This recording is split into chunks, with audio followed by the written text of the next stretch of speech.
Welcome back to our final day for this week of Art Club. Happy to have you here and excited to share our final painting technique for this week. So we are going to be learning about pointillism. Before we do though, I just wanted to make sure that we're all kind of set up and ready to go. So let's check out our stations, right? We should hopefully have something down on our tabletops. I just like to use a paper bag, but maybe you've got a tablecloth or newspaper, whatever you have. I also have my water dish and paintbrush ready to go, as well as a rag or paper towel. You might also want to wear a smock or apron, or you could also turn your shirt inside out because we are going to be using acrylic paints and we don't want to get our wonderful clothing ruined. You might also have then from our previous class, 2 classes ago I believe it was, where we drew just an outline.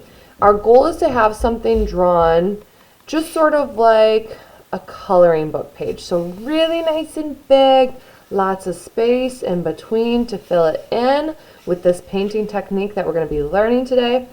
If not, if you do not currently have that, no big deal. Go ahead and get out a new piece of paper. You're going to want to use a pencil. But because for me, pencils don't show up very well on our camera, I'm going to put that aside and I'm going to trade mine out for a marker instead. Okay? Once again, you can kind of choose what you want to draw. Maybe it's something seasonal, maybe like a leaf like I had there. Maybe you want to do something totally different. Maybe a bird or a butterfly or a cat or a car. Just make sure whatever you're drawing that it's nice and simple and it's a big outline of it. We don't want to get overly detailed. So for my example here, I'm going to do a cute little bird.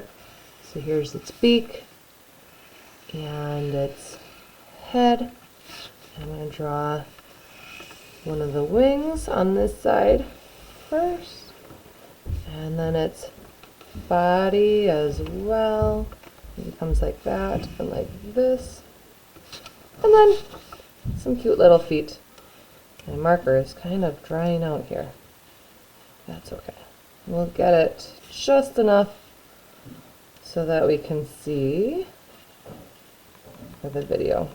And then we're going to use paint over the top anyway. So I'm not too worried about it.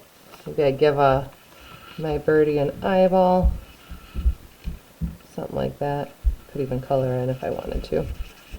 Or we can leave that blank and leave it for paint later on. Totally up to you. And once again, you could be doing something totally different, whatever you choose, okay? So you continue drawing your picture while I talk a little bit about this technique that we're going to be using called pointillism. Do you hear the word point in pointillism?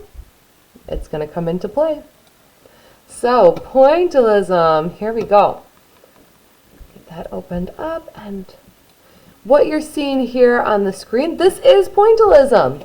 It's all these little dots that blend together to make kind of like a new looking color. The further back you stand, the more blended those colors become. The closer you get to it, the more you can see each and every little dot. And this, my friends, is called pointillism. So one of the most famous pointillism pieces is by Georges Seurat, and this particular one, maybe you've seen it before, is really big. It is 10 feet wide by 7 feet tall, so that's like over a foot taller than me and way wider, almost as wide as the room I'm standing in fact. So it's really big. It's called A Sunday Afternoon on the Island of La Grande Jetée. Beautiful, right? So when we're looking at this, it's gorgeous, it's big, and I'm wondering how many little dots are in this gigantic painting. Take a moment and guess. Pause if you want to, if you really want to think about it. The answer might surprise you. It's over 4.5 million little points or dots are estimated to be in this painting. Wow, that's a lot. Let's take a closer look so we can see all of those little dots a little bit better. So here's that painting. I'm going to zoom on in. to some different areas. Maybe I'll zoom on into her skirt. Just looks like what kind of a peachy pink skirt, right? Like a really light colored skirt. But when we zoom on in, we're going to get real close here. Give it a second to... What? Did you expect that? Look at that. There's blue and orange. I see even off to the side here, if I go further over, like some really deep oranges and green and pinks. There are some whites in there too. Different shades of blue. I mean, my goodness, I did not expect to see so many different colors. In fact, you can even see the texture of the canvas it was painted on. We were zoomed in that close. So that, in a nutshell, you can see as I zoom out, all those little dots.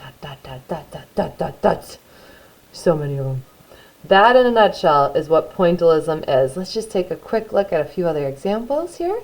So once again, you can see all those little dots. And they're really just little dots of different colors blending together. Here's some more examples. There's an orange. You can see it further away. You don't really notice the dots as much, but when you're closer up, yep, that is in fact pointillism. I like this one, how you can see the yellow blending in with the darker green, and we've got that lighter green in between, and you can see that happening throughout the face. And here we've got some more. I love this one too. So pretty, these lavender fields. So hopefully that's given you enough time to work on your drawing. Now, if it hasn't and you need a little bit more time, always feel free to pause the video and pick up whenever you're ready. So we want our drawing to be ready to go. Once again, yours is in pencil. Mine's just in marker, so it's easier to see on the screen. I'm going to get out my paint. If you have other paint at home that you want to use as well, feel free to do so.